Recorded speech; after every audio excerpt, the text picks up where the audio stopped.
Hello and welcome to Indus News live from Islamabad. I'm Jawad Tehami and these are the headlines.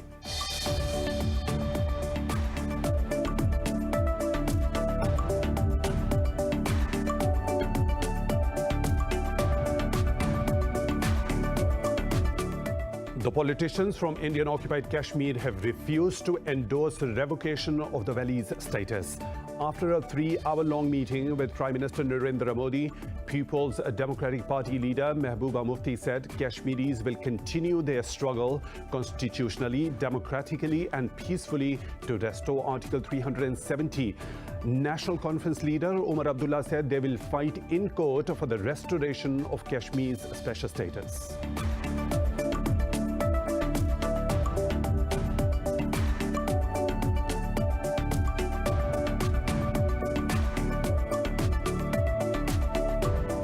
The Taliban claim to have captured 5 more districts in Afghanistan. A Taliban spokesperson said they seized the districts in Logar, Ghazni, Uruzgan, Faryab and Baghlan provinces. He added the Taliban fighters also killed 30 government troops. Meanwhile, Kabul said its security forces have killed 15 fighters near the provincial capital of Kunduz.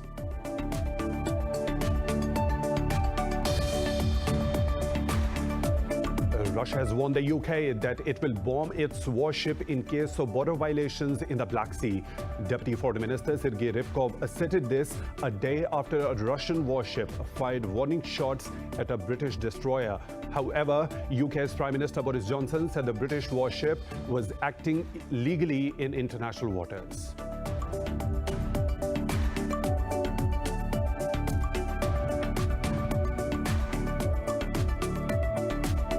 The EU has imposed fresh sanctions on Belarus, increasing pressure on President Alexander Lukashenko's government. Diplomats say the new sanctions limit access for Belarus to EU's capital markets. On Monday, the EU added 86 more Belarusians and entities to a sanctions blacklist over human rights violations and the forced landing of an airliner last month.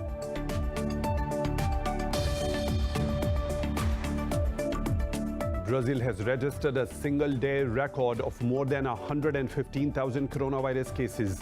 In Pakistan, 38 more people have died due to the virus, while nearly 1,100 tested positive overnight. Globally, the virus has claimed more than 3.8 million lives and has infected over 179 million others.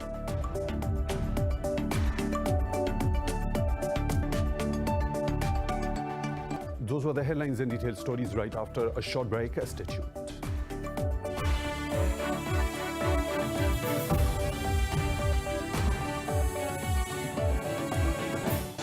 Welcome back, and now for the news in detail. The politicians from Indian-occupied Kashmir have refused to endorse revocation of the valley's status. It comes after 14 select leaders from the occupied territory held a 3-hour-long meeting with Prime Minister Narendra Modi in New Delhi. Talking to reporters after the meeting, People's Democratic Party leader Mehbooba Mufti said Kashmiris will continue their struggle constitutionally, democratically and peacefully to restore Article 370. National Conference leader Umar Abdullah said they will fight in court for the restoration of Kashmir's special status. Congress leader Ghulam Nabi Azad said 5 demands, including granting of statehood and release of all political detainees, were put forward during the meeting. Contrary to the Kashmiri leaders' demands, Modi said delimitation in the occupied valley needs to be done at a quick pace to conduct assembly elections. The Taliban claim to have captured 5 more districts in Afghanistan. In a tweet, spokesperson Zabiullah Mujahid named the Azra district in Logar province and Karabakh district in Ghazni. He said the fighters have also seized Charchino district in Uruzgan, Garzivan in Faryab and Khost district in Baghlan province. The Taliban also said they have killed 30 government troops, injured 45 and captured 54 near the provincial capital of Kunduz. Meanwhile, Kabul says it has killed 15 Taliban fighters and destroyed a large weapon cache in airstrikes on the outskirts of Kunduz. Earlier, U.S. Joint Chiefs Chairman General Mark Milley said 81 of 419 district centers had come under the control of the Taliban.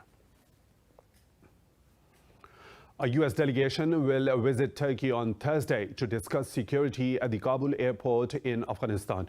In a press briefing, Turkish Defense Minister Hulusi Akar said necessary measures will be taken after talks conclude. However, Akar ruled out the possibility of sending additional troops to the country. Earlier, U.S. Chairman of the Joint Chiefs of Staff, General Mark Milley, said there is yet to be a written agreement. Testifying before the House Armed Services Committee, Milley indicated reaching a deal on the matter. The general said he is confident that the security of the Kabul airport will be maintained. Ankara has been running the military and the logistic operations of the Kabul airport for the last 6 years as part of a NATO-led mission. Pakistan's Army Chief General Qamar Javed Bajwa says enduring peace and stability in the world hinges on the ability to resolve long-pending issues within the region. He was addressing students and faculty members of the Command and the Staff College of Germany. The Army Chief called for joint efforts to resolve the issues. He informed the audience about the external and internal security challenges facing Pakistan and the measures being taken to mitigate the threats. Earlier, the Army Chief discussed the regional security situation, including the Afghan peace process, with German Foreign Minister Heiko Maas. According to military's media wing, the two sides also discussed matters of mutual interest and bilateral cooperation. Russia has lodged a protest with the UK over what it called provocative actions of a British warship in the Black Sea. In a statement, the Foreign Ministry said it told UK's envoy that Britain will be responsible for any consequences if such an incident happens again. Moscow also warned London that it will bomb its warship in case of border violations in the Black Sea. This comes a day after a Russian warship fired warning shots at a British destroyer. However, British Prime Minister Boris Johnson said his country's warship was acting legally in the international waters. EU leaders have gathered in Brussels for a summit that will discuss the bloc's relations with Russia and its response to the coronavirus pandemic. A day earlier, envoys from France and Germany proposed that holding a summit with Russia's President Vladimir Putin was a possible way to repair ties. The EU and Russia are currently at odds over a range of issues, including the Ukraine and Belarus. The two sides have also accused each other of meddling in elections, disinformation, and threatening security from the Baltics to the Black Sea. The European Union has imposed fresh sanctions on Belarus, limiting the country's access to European markets. The EU is ramping up pressure on President Alexander Lukashenko's government in response to last month's forced landing of a commercial flight in Minsk. The new sanctions include a ban on sales of equipment and software that can be used to monitor phone calls. On Monday, the bloc added 86 more Belarusian individuals and entities to a blacklist over alleged human rights violations. The Arab coalition says it has destroyed 5 armed drones launched by the Houthis towards Saudi Arabia. The coalition said one of the drones was targeting the southern province of Jazan. It said deliberate and systematic Houthi escalation constitutes a war crime. The coalition said it is taking measures to protect civilians from such hostile attacks. The latest strike comes a few days after the coalition claimed to have destroyed 17 Houthi drones within 24 hours. The new Israeli government has approved the construction of 31 new buildings in illegal Jewish settlements in the occupied West Bank. This marks the first time a Prime Minister Naftali Bennett-led government has approved illegal constructions after coming to power earlier this month. There are currently over 250 illegal Jewish settlements in the West Bank. All Jewish settlements in the occupied territories are considered illegal under international law. Israeli soldiers have shot 5 Palestinians in the Beit Dejan village east of the northern West Bank city of Nablus. Palestinian media quoted medics as saying that victims were hit by rubber-coated bullets and live rounds. It said the occupation forces also fired tear gas, causing many to suffocate. The Israeli army also abducted a Palestinian child after raiding a park in a village in southern Nablus. While in occupied East Jerusalem's Old City, Israeli forces abducted 5 Palestinians, including 3 of a single family. Earlier, Palestinian President Mahmoud Abbas said he would work with the new Israeli administration only if it stops aggression. The United States, Japan and Sri Lanka have begun joint military drills throughout South and Southeast Asia.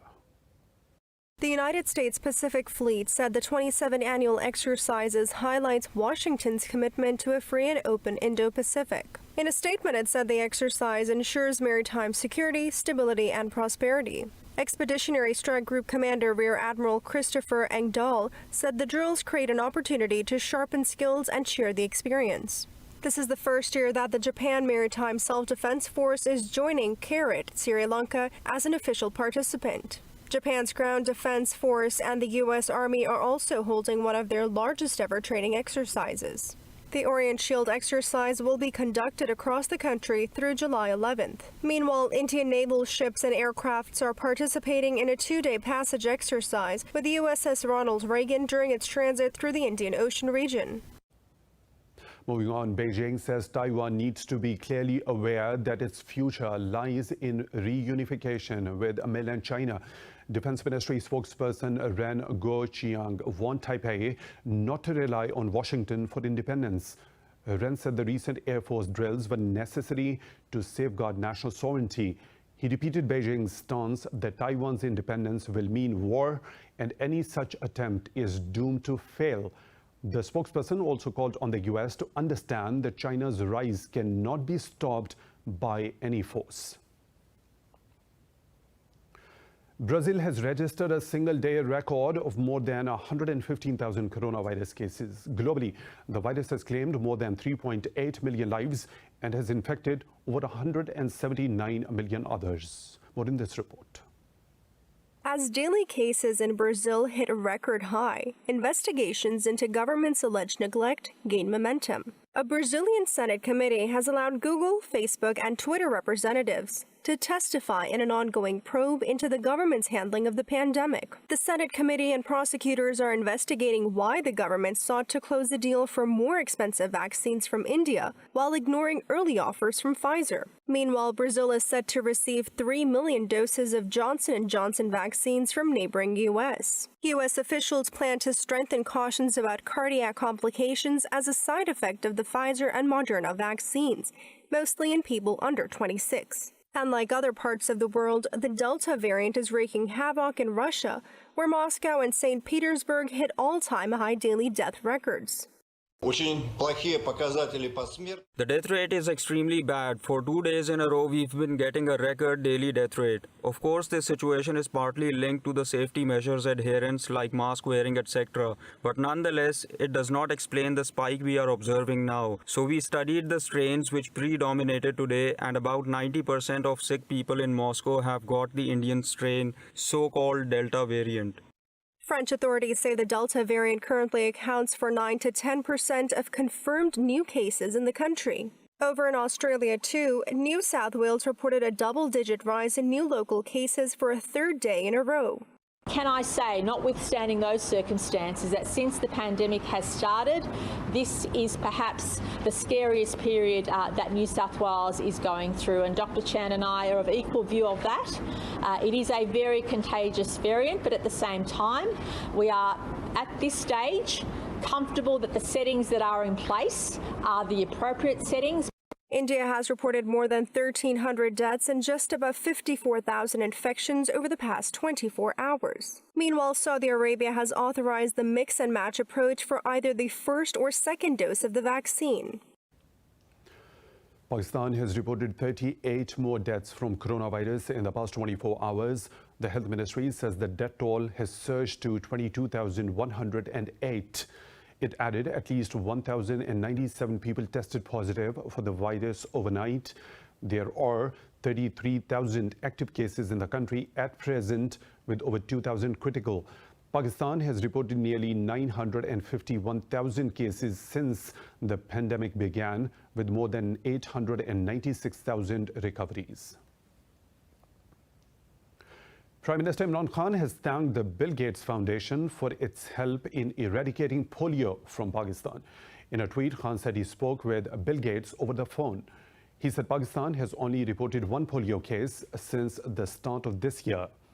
The Prime Minister also said he has urged Gates to set up a Microsoft incubation lab in Pakistan. Khan pointed out that last year the country logged 56 cases of the disease. He hoped to wipe out polio completely in the coming year. More stories to follow, but right after a short break. Stay tuned.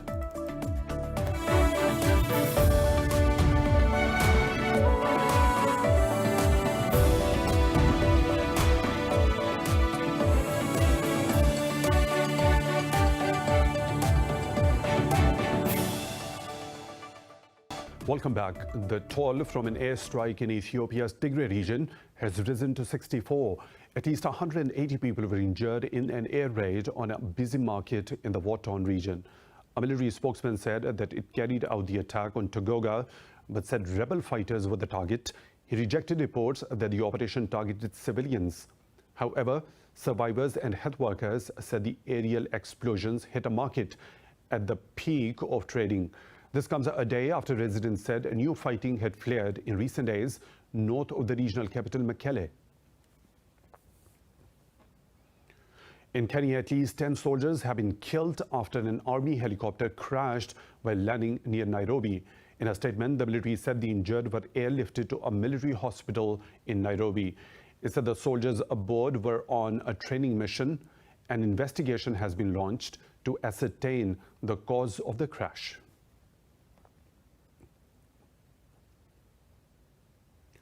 The United Nations says over 200,000 people have been displaced by fighting and violence in Myanmar this year. In a statement, the UN humanitarian agency said the displaced people are in need of assistance.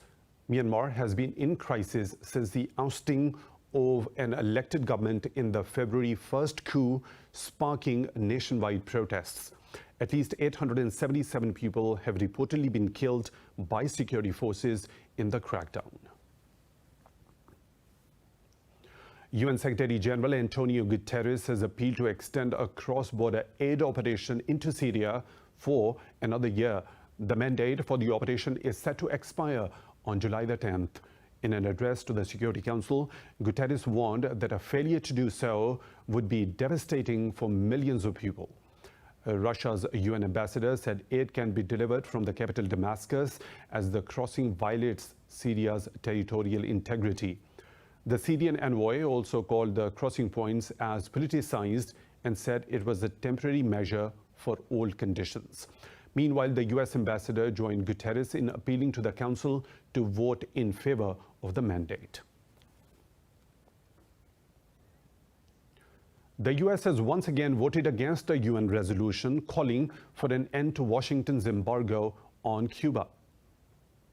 The 193-member chamber adopted the resolution for the 29th time this year. 184 members voted in favor of the resolution, 3 members abstained. The US and Israel were the only two that opposed the resolution. Washington has consistently voted against the resolution for 24 years. It defends the sanctions as the only set of tools in its effort to push Cuba to advance democracy. The UN vote carries political weight, but only the US Congress can lift the more than 50-year-old embargo. According to the Cuban authorities, historically this policy has caused damages of almost $149 billion.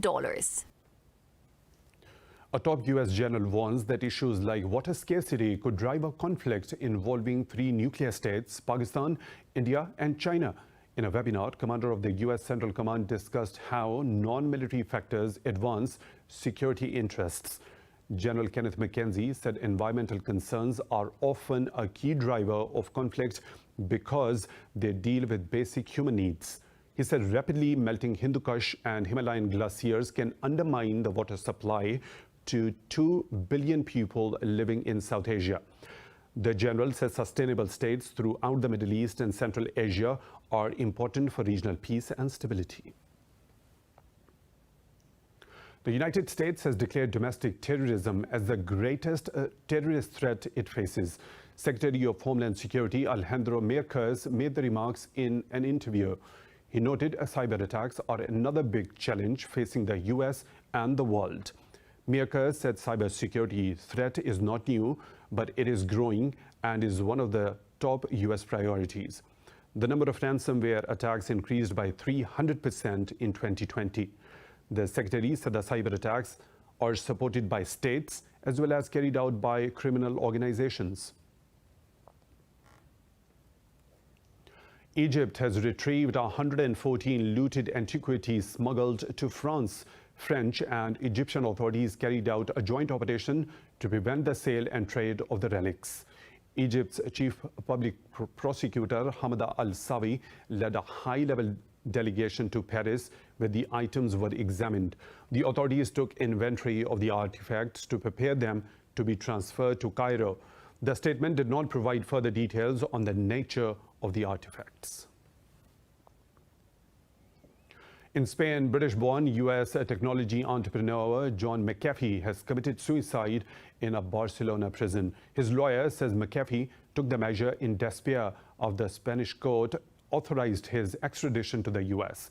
The lawyer says McAfee still had opportunities to appeal his conviction but could not stand more time in jail. Prison authorities say they are investigating the cause of the death. McAfee was indicted in Tennessee on tax evasion charges and was charged in a cryptocurrency fraud case in New York. In 2019, the tech mogul said he had not paid U.S. income taxes for 8 years for ideological reasons.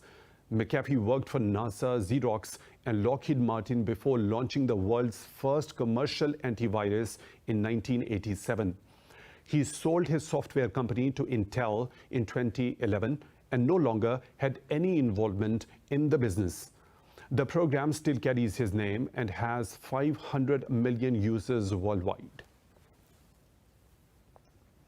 In the U.S., a rescue operation is underway after a 12-story building partially collapsed just north of Miami Beach, killing one person.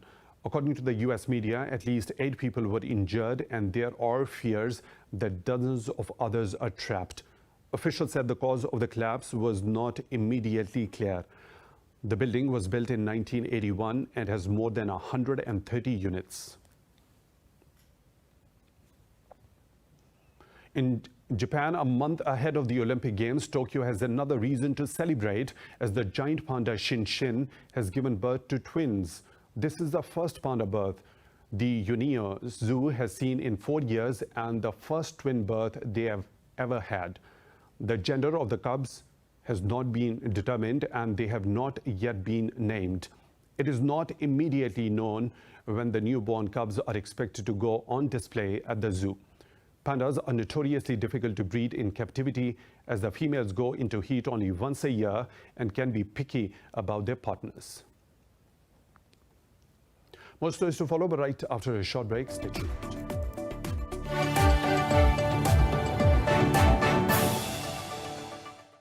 Welcome back. An Australian scientist has mastered imitating and understanding the numerous shrills and croaks of frogs to locate them in the wild.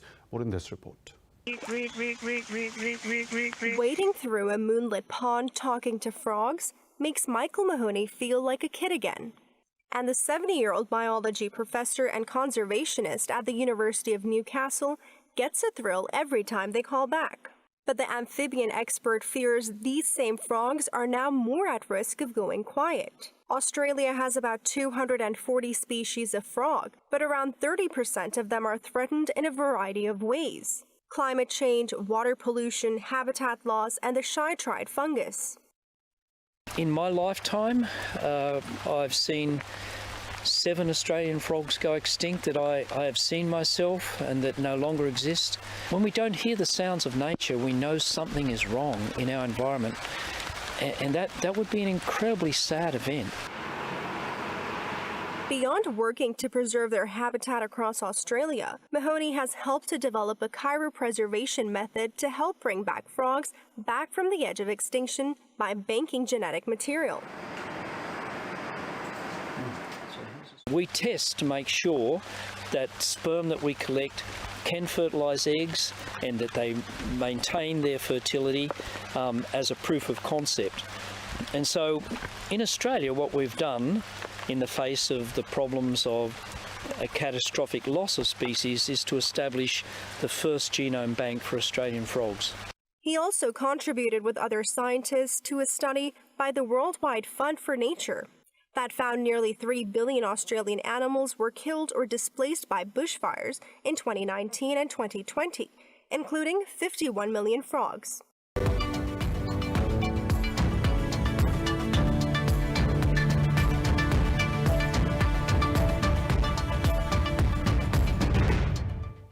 And other business updates. China has complained with the World Trade Organization over Australia's anti-dumping and anti-subsidy measures. The Foreign Ministry says Beijing will appeal against Australia's duties on railway wheels, wind towers and stainless steel sinks. In a press briefing, spokesperson Gao Feng said China hopes Australia can adopt concrete measures to fix things.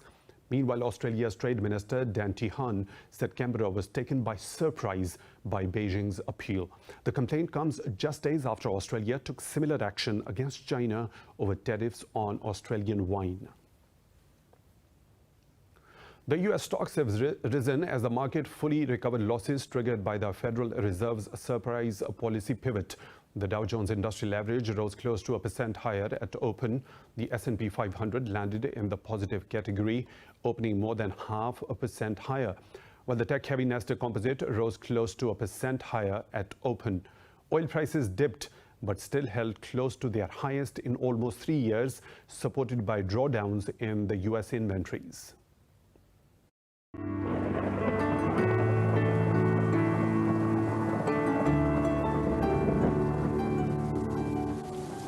Another weather situation from around the globe.